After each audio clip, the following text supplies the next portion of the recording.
मैंने अपनी पत्नी को नींबू पानी में जहर मिलाकर दिया। मरते वक्त उसने मुझे ऐसी बात बताई कि मेरी रूह कांप उठी। मैंने अपनी पत्नी को नींबू पानी में जहर डालकर दिया और कहा, इसे पी लो। मुझे अपनी पत्नी से बहुत नफरत थी क्योंकि वह मेरे परिवार की पसंद थी। मैं उससे छुटकारा पाने के लिए नींबू पानी में जहर मिलाकर घर से बाहर बाजार की ओर निकल गया। मैं उसकी मौत की खबर सुनने को बेचैन था। तभी मेरे पिता का फोन आया। उन्होंने कहा, बेटा, तुम्हारी पत्नी की आखिरी सांसें चल रही हैं। जल्दी घर आ जाओ, वह तुम्हें कुछ बताना चाहती है। मैं दौड़ता हुआ घर पहुंचा। मेरी पत्नी ने मरते हुए ऐसी बात बताई कि मेरी आत्मा थर्रा गई। मेरा नाम रमेश है।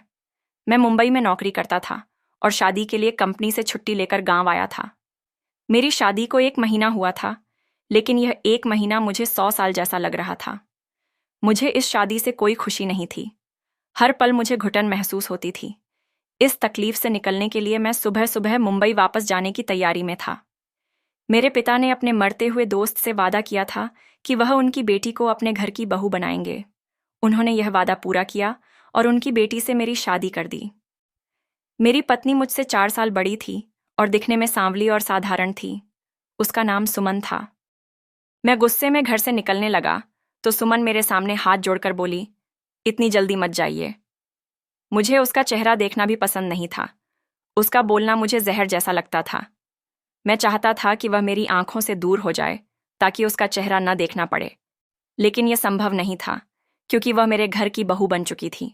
वह घर नहीं छोड़ सकती थी, पर मैं उसे और इस घर को छोड़कर मुंबई जा सकता था क्योंकि मैं वहां नौकरी करता था। मैंने पिता के कहने पर शादी का कड़वा घूंट पी लिया था, लेकिन सुमन से मैंने साफ कह दिया, मैं तुम्हें और नहीं देख सकता। तुम्हारा सांवला चेहरा मुझे डराता है। मेरी बात सुनकर वह मुरझा गई। आंखों में आंसू भरकर बोली, मैं आपके बिना नहीं रह सकती। उसकी बात सुनकर मैं मन ही मन हंस पड़ा। मुझे हंसी आई कि यह सांवली साधारण लड़की मुझ जैसे आकर्षक और स्मार्ट लड़के के साथ रहने का सपना देख रही थी। खैर, इसमें उसकी कोई गलती नहीं थी। सुहाग रात के दौरान मैं भावनाओं में बह गया था और सुमन के साथ रात बिता चुका था। यह मेरी सबसे बड़ी भूल थी। अब मैं उसे और बर्दाश्त नहीं कर सकता था।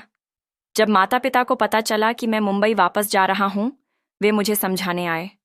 बोले, शादी को अभी 1 महीना ही हुआ है और तुम अपनी पत्नी को छोड़कर जा रहे हो। मैं पिता की बात सुन रहा था क्योंकि मैं उनका आज्ञाकारी बेटा था। वे मेरी तारीफ करते थे कि मैं उनकी हर बात मानता हूं। मैं नहीं चाहता था कि मेरी वजह से उनका दिल दुखे। मैंने काम का बहाना बनाकर मुंबई जाने की इजाजत मांगी। मजबूरन उन्होंने अनुमति दे दी। उन्हें अपने मेहनती बेटे पर गर्व था। जब मैं घर से निकला, सुमन छत पर कपड़े सुखाने गई थी। मैं उसे बिना बताए निकल गया और खुली हवा में सांस ली। गांव का माहौल मुझे घुटन देता था। मुझे मुंबई की चमक दमक पसंद थी। मैं चाहता तो गांव में कारोबार शुरू कर सकता था, लेकिन मुझे गांव में रहकर काम करना बिल्कुल पसंद नहीं था। मैंने मुंबई में नौकरी पकड़ ली थी और वहीं बस गया था। गांव तो मैं कभी कभी नाम के लिए आता था। एयरपोर्ट पर उतरते ही मेरी महंगी कार और बॉडीगार्ड मुझे लेने आ गए। मेरा काम ऐसा था कि मुझे सिक्योरिटी की ज़रूरत पड़ती थी। अगर मेरे पिता को पता चल जाता कि उनका लाडला बेटा क्या करता है, तो वे शायद टूट जाते। सुमन की मुझे कोई परवाह नहीं थी। पुराने ख्यालों वाली चमक दमक से दूर पत्नी मुझे नहीं चाहिए थी। मुंबई में मेरे कई खूबसूरत दोस्त थे, इसलिए मुझे गांव की वह सांवली साधारण लड़की पसंद नहीं थी। मुंबई में मेरा नाम और पहचान थी। बड़े बड़े कारोबारी मेरे सामने पानी भरते थे। मेरे इलाके में न कोई तस्कर और न पुलिस मेरी तरफ आंख उठाकर देखती थी। हाँ, मैं एक बड़ा और जाना माना अपराधी था। सुमन को भूलकर मैं अपने काम में व्यस्त हो गया। एक दिन मैं भेष बदलकर ट्रेन में सवार हुआ, नया शिकार ढूंढने। मैं कॉलेज के युवा लड़के लड़कियों को अपने काम में फंसाता था। इस उम्र में हर कोई पैसा कमाना और अपने माता पिता का सहारा बनना चाहता है। मैं उन्हें अच्छे पैसे का लालच देता था। मैंने कई लड़के लड़कियों को अपने जाल में फंसाया था। उस दिन ट्रेन में भीड़ थी। मैं सीट पर बैठा था और मेरे पास एक लड़की खड़ी थी। वह गरीब लग रही थी। उसका बैग पुराना था, जूते फटे हुए थे। उसका हुलिया उसकी गरीबी को चीख चीख कर बता रहा था। मुझे मेरा नया शिकार मिल गया था। मैं जानता था कि ऐसी लड़कियों को फंसाना आसान होता है। वे गरीबी से निकलने के लिए कुछ भी कर सकती हैं। मैंने अपनी सीट छोड़ी और कहा, तुम यहाँ बैठ जाओ। मेरी बात सुनकर वह गुस्से से भड़क उठी और मुझे घूरने लगी। बोली, मैं तुम जैसे लड़कों को अच्छी तरह जानती हूँ। लड़कियों से बात करने का बहाना चाहिए। सीट ऑफर करो और बात शुरू कर दो। ये तरीका पुराना हो चुका है। मुझे उसकी बात अच्छी लगी। मुझे पता चल गया कि यह लड़की मेरे काम आएगी। तभी मेरे सामने सुमन का चेहरा घूम गया और उसका चेहरा याद आते ही मेरा मुंह कड़वा हो गया। उस दिन के बाद मैं रोज उस स्टेशन पर जाता जहां से वह ट्रेन लेती थी। मैं उसी डिब्बे में चढ़ जाता और उससे बात करने का बहाना ढूंढता। मैंने अपने खास लोगों को उसकी जासूसी पर लगा दिया। अगले दिन मुझे उसकी पूरी जानकारी मिल गई। वह बहुत गरीब परिवार से थी। उसका एक कमरे का घर था। वह अपने बूढ़े माता पिता की इकलौती बेटी थी। उसका नाम रिया था। मैंने उसके कॉलेज का पता भी लगवा लिया। फिर कुछ दिन मैं अपने काम में व्यस्त हो गया और रिया के साथ ट्रेन में नहीं गया। मुझे खालीपन महसूस होने लगा, लेकिन मैं अपनी इस हालत से अनजान था। एक दिन मैं उसके कॉलेज गया और उसकी सहेली से कहा कि मुझे रिया की हर खबर चाहिए। पहले तो उसकी सहेली नहीं मानी, लेकिन मेरे बॉडीगार्ड को देखकर वह डर गई। उसने मेरा नंबर लिया और मैं वहां से चला गया। लेकिन मेरा दिल बार बार रिया को देखने को तड़पता था। अगले कुछ दिन मेरे लिए बहुत व्यस्त रहे और मैं रिया से नहीं मिल पाया। फिर भी उसका ख्याल मुझे परेशान करता रहा। एक दिन उसकी सहेली का फोन आया। उसने बताया कि 2 दिन बाद रिया की शादी है। यह सुनकर मेरा दिल टूट गया। वह अपनी सहेली की शादी में शामिल थी और उसने मुझे यह खबर दी। मैं गम और गुस्से के बीच खड़ा था। मुझे समझ नहीं आ रहा था कि क्या करूं। तभी मुझे एहसास हुआ कि मैं रिया से प्यार करने लगा हूं। मुझे अपनी हालत पर हंसी आई। फिर मैंने सोचा कि अब क्या करना चाहिए। तभी मेरे दिमाग में एक योजना आई। मैंने रिया को बारात आने से पहले अपने भरोसेमंद आदमी से अगवा करवा लिया और अपने घर के एक कमरे में बंद कर दिया। मैंने अपने आदमियों को सख्त हिदायत दी थी कि उसे कोई परेशानी नहीं होनी चाहिए। उसकी इज्जत की पूरी हिफाजत होनी चाहिए। मेरा दिल रिया को देखने के लिए तड़प रहा था, लेकिन मैंने खुद को रोक लिया। 2 दिन और 2 रात उसे अपने घर में रखने के बाद मैंने उसे सुरक्षित उसके घर भिजवा दिया। वह जैसी आई थी वैसी ही वापस चली गई। रिया के मंगेतर ने उससे रिश्ता तोड़ दिया था। अब मुझे रिया के दिल में अपने लिए जगह बनानी थी। मैं हर काम सोच समझ कर करता था। यही वजह थी कि पुलिस मुझे कभी पकड़ नहीं पाई थी। मुझे शक था, लेकिन उनके पास मेरे खिलाफ सबूत नहीं थे। मैं रिया की गली में जाकर खड़ा हो जाता। मैंने चालाकी से उसके पिता से दोस्ती कर ली। वे साधारण और सीधे सादे इंसान थे। उनसे बात करना आसान था। जब मैंने उनके साथ बातचीत शुरू की तो उन्होंने बताया कि रिया का मंगेतर उनके घर का खर्च उठाता था। अब उनके घर में भूखमरी की नौबत आ गई थी। मैंने उनके घर राशन भिजवा दिया। रिया के पिता ने बहुत मना किया, लेकिन मैंने कहा, मुझे अपना बेटा समझें। इस तरह मैं उनके घर तक पहुंच गया। मैं रिया के घर पर पैसा खर्च कर रहा था, लेकिन उसे पता चल गया था कि मैंने उसका अपहरण करवाया था। इसलिए वह मुझसे नाराज थी और बात भी नहीं करती थी। लेकिन मैं भी हार मानने वाला नहीं था। मैंने उनके घर की सारी जिम्मेदारियां उठा लीं। कभी उनके माता पिता को डॉक्टर के पास ले जाता तो कभी घर का ज़रूरी सामान लाकर रख देता। मेरी इन मेहरबानियों की वजह से रिया ने मुझसे माफ़ी मांग ली। मैंने कहा, इंसान को कभी कभी गलत फहमी हो जाती है, इसमें बुरा मानने की क्या बात है। उस दिन के बाद जब भी मैं उनके घर जाता वह मेरे लिए खुद चाय बनाकर लाती। धीरे धीरे हमारी दोस्ती हो गई। कभी कभी हम बाहर घूमने जाते, महंगे होटलों में खाना खाते, फिल्में देखते और मैं उसे ढेर सारी शॉपिंग करवाता।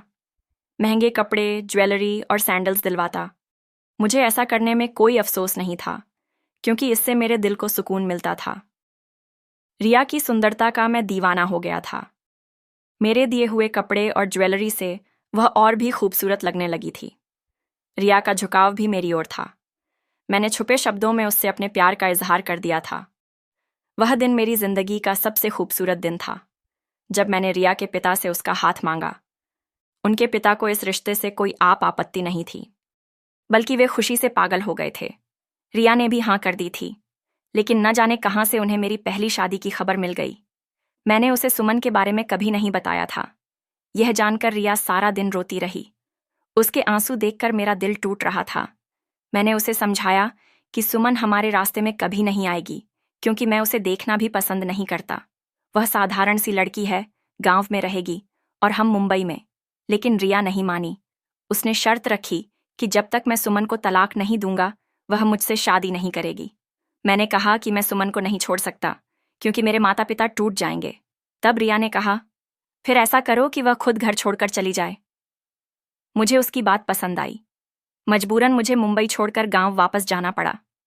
माता पिता और सुमन मेरे आने से बहुत खुश थे, लेकिन मेरा व्यवहार सुमन के साथ बहुत कठोर था। मैं बात बात पर उसे ताने देता, अपमानित करता। वह मेरी किसी बात का जवाब नहीं देती थी, बस चुपचाप आंसू बहाती थी। उसका सांवला चेहरा मुझे और गुस्सा दिलाता था। मैं उसे उसके रंग के ताने देता, कहता कि तुम्हारे सांवले रंग ने मेरी किस्मत को भी काला कर दिया। मैं उसे शीशे के सामने खड़ा करके पूछता, बताओ, तुम्हारा और मेरा कहाँ जोड़ मिलता है? तुम अंधेरी रात हो और मैं उजला सवेरा। सुमन की आंखों में आंसू भर आते और वह मुझे देखती रहती। उसके आंसुओं का मुझ पर पल भर के लिए असर होता, लेकिन मैं अपने दिल को क्या करता? मैं तो रिया के प्यार में पागल हो चुका था। मैंने सुमन के साथ बहुत बुरा बर्ताव शुरू कर दिया। अब तो मैं उस पर हाथ भी उठाने लगा था। मेरी इतनी बेदर्दी के बावजूद वह एक शब्द नहीं बोलती थी। मुझे उसकी यह डिठाई बहुत गुस्सा दिलाती थी। वह बहुत सख्त जान थी। मैं जितना उससे दूर भागता, वह उतना ही मुझ पर मरती थी। अगर रिया मेरी जिंदगी में न होती, तो शायद मैं अब तक सुमन की अच्छाइयों का दीवाना बन चुका होता। लेकिन मैं उसे छोड़ना चाहता था।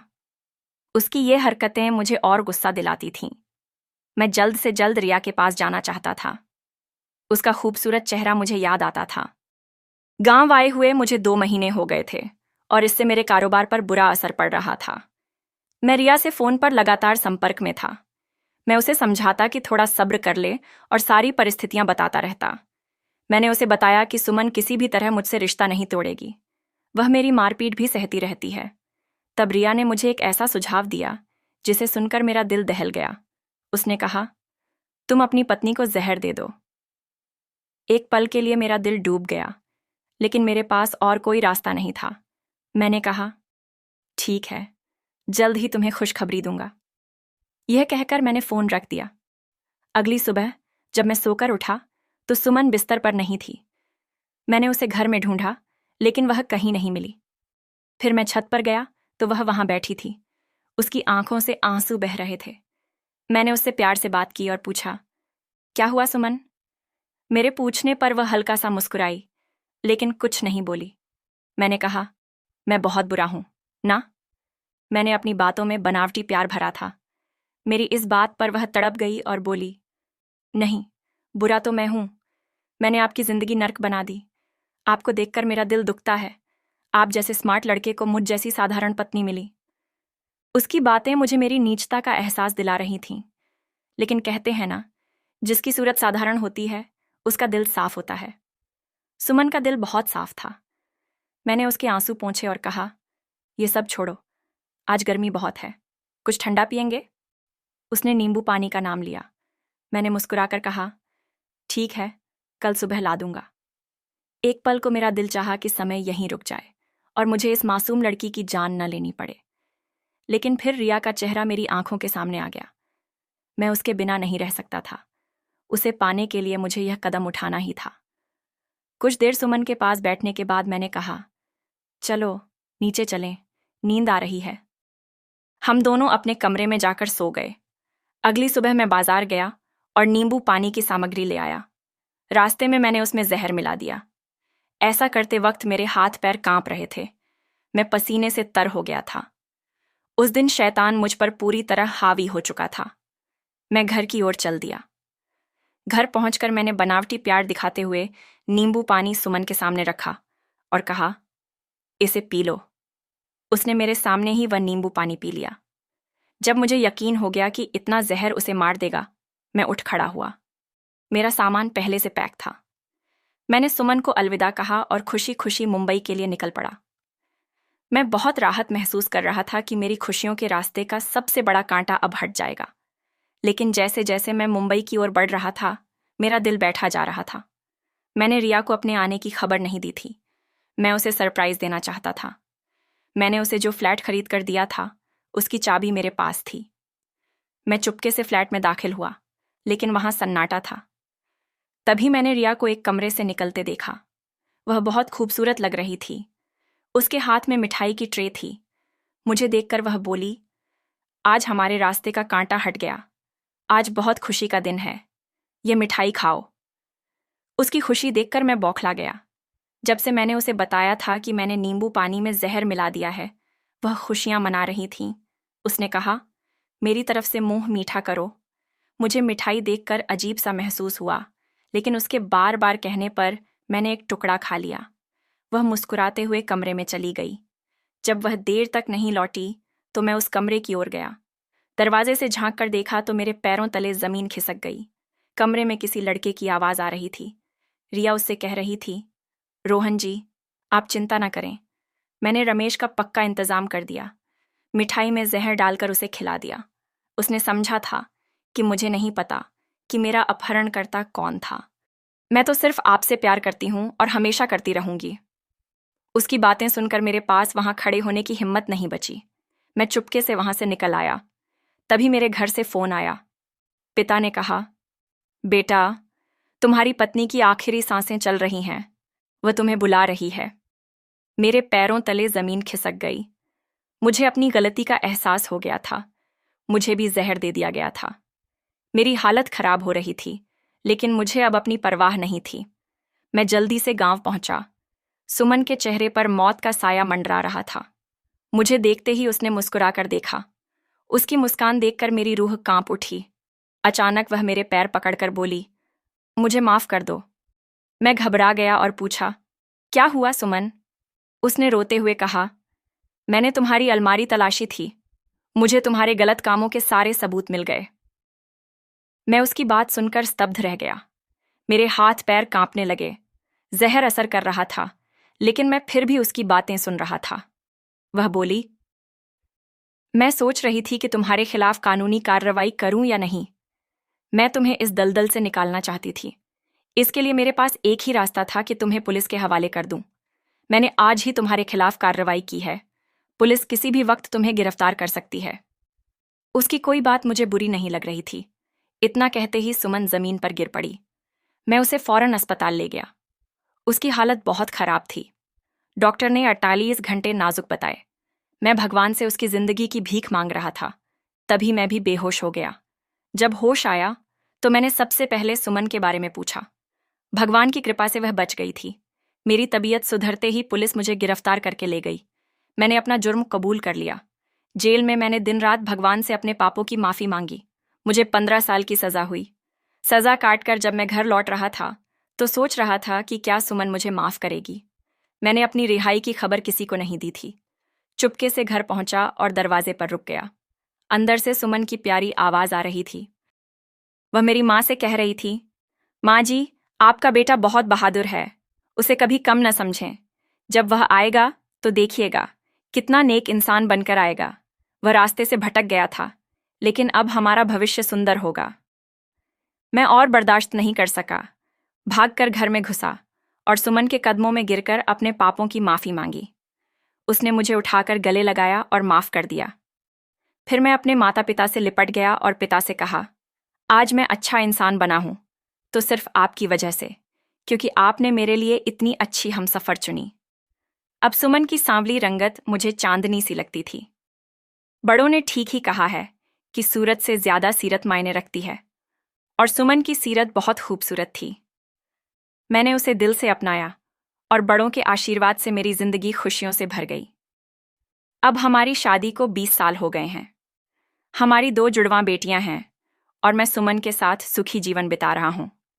लेकिन उस खुशी में भी कभी कभी पुरानी यादें सताती हैं। जब मैं सोचता हूं कि कितना गलत रास्ता चुन लिया था मैंने, और कैसे सुमन की नेकी ने मुझे बचा लिया। अब मैं गांव में ही एक छोटा सा कारोबार चला रहा हूं, जहां मैं ईमानदारी से काम करता हूं और युवाओं को सही रास्ता दिखाता हूं। सुमन मेरे साथ कंधे से कंधा मिलाकर चलती है, और हमारी बेटियां हमें देखकर सीख रही हैं कि जीवन में सच्चाई और प्यार ही सब कुछ है। कभी कभी रिया की याद आती है, लेकिन अब वह सिर्फ एक बुरा सपना लगती है, जो मुझे सिखा गया कि सच्चा प्यार दिखावे में नहीं, बल्कि दिल की गहराई में छिपा होता है। हमारा घर अब खुशियों से भरा है और मैं हर दिन सुमन का शुक्रिया अदा करता हूँ कि उसने मुझे माफ़ किया और जीवन का दूसरा मौका दिया। लेकिन कहानी अभी खत्म नहीं हुई है, क्योंकि जीवन में नई चुनौतियां आती रहती हैं और हम उन्हें साथ मिलकर पार करते हैं। मेरी जिंदगी अब एक नई दिशा में बढ़ रही है। सुमन और मैंने गांव में एक छोटी सी स्कूल की शुरुआत की है, जहां गरीब बच्चों को मुफ्त शिक्षा दी जाती है। यह काम मेरे दिल को सुकून देता है। मैं अपने अतीत को भूलकर एक नया इंसान बन चुका हूं, लेकिन कभी कभी रातों में नींद उड़ जाती है जब मैं सोचता हूं कि मैंने कितना बड़ा पाप करने की कोशिश की थी। सुमन की सादगी और प्यार ने मुझे एक बेहतर इंसान बनाया। एक दिन जब मैं स्कूल में बच्चों को पढ़ा रहा था, तो एक बच्चे ने मुझसे पूछा, सर, क्या गलतियां करने वाला इंसान बुरा होता है? मैंने मुस्कुराकर कहा, नहीं बेटा, गलतियां हर इंसान से होती हैं, लेकिन जो अपनी गलतियों से सीखकर बेहतर बनता है, वही सच्चा इंसान है। उस बच्चे की आंखों में चमक थी और मुझे लगा कि शायद मैं अब सही रास्ते पर हूं। सुमन मेरे इस काम में मेरा पूरा साथ देती है। हम दोनों मिलकर बच्चों को न केवल पढ़ाई बल्कि जीवन के मूल्यों के बारे में भी सिखाते हैं। एक बार सुमन ने मुझसे कहा, रमेश, तुम्हारा दिल अब साफ हो गया है, मुझे तुम पर गर्व है। उसकी यह बात सुनकर मेरी आंखें नम हो गईं।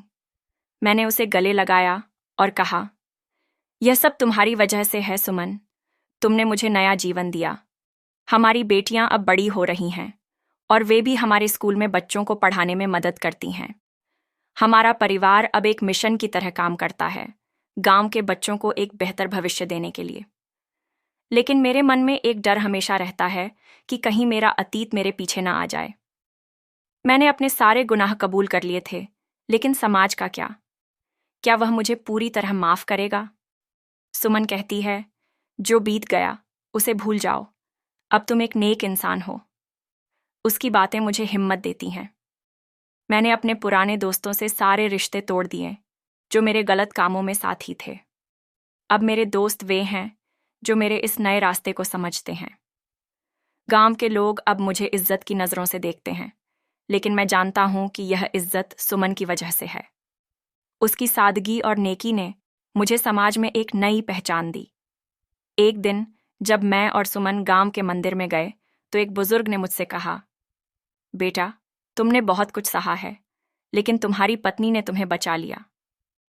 मैंने सुमन की ओर देखा और उसकी आंखों में प्यार की चमक थी। मैंने मन ही मन सोचा कि शायद यह मेरी जिंदगी की सबसे बड़ी जीत है। लेकिन जीवन में चुनौतियां कभी खत्म नहीं होती।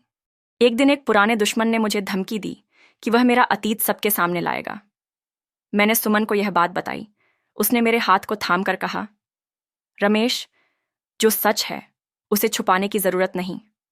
तुमने अपनी सजा काट ली है, अब तुम एक आजाद इंसान हो। उसकी बातों ने मेरा डर खत्म कर दिया।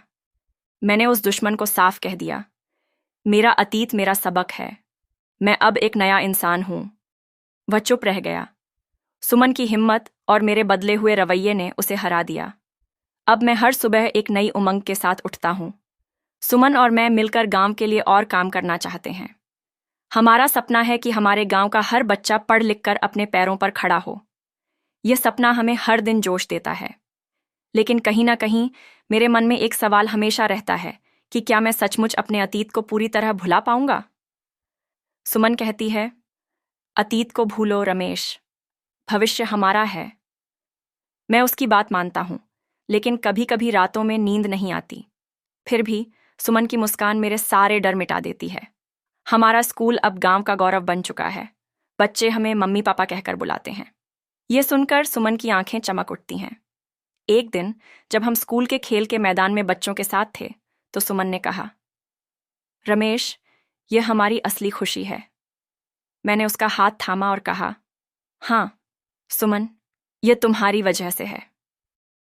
हमारी बेटियां भी पास खड़ी थीं और उन्होंने हमें गले लगाया। उस पल में मुझे लगा कि मेरा जीवन अब पूरा हो चुका है।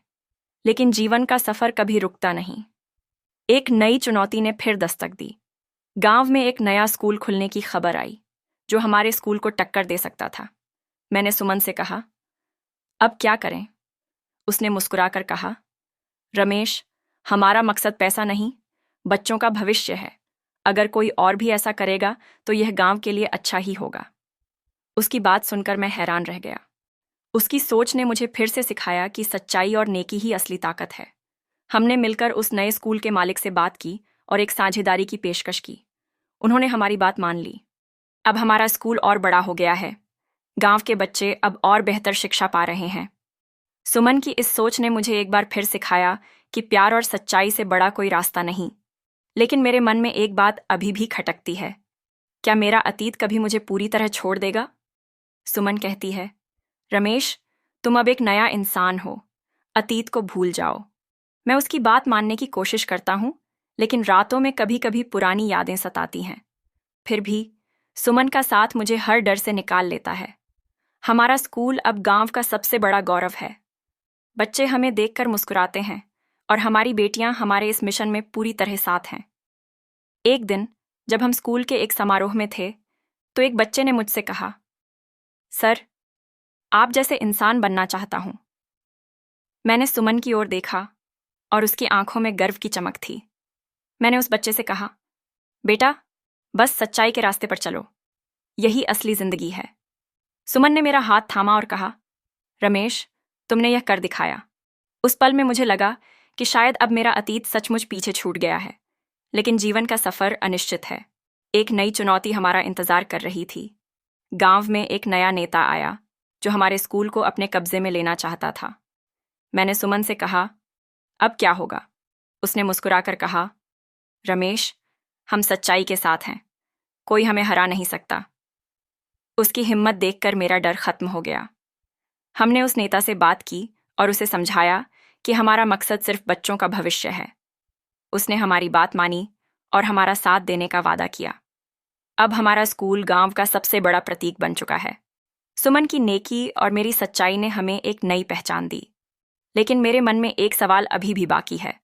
क्या जीवन की चुनौतियां कभी खत्म होंगी? सुमन कहती है, रमेश, चुनौतियां जिंदगी का हिस्सा हैं। हम उन्हें साथ मिलकर पार करेंगे। मैं उसकी बात मानता हूं और हमारा सफर जारी है।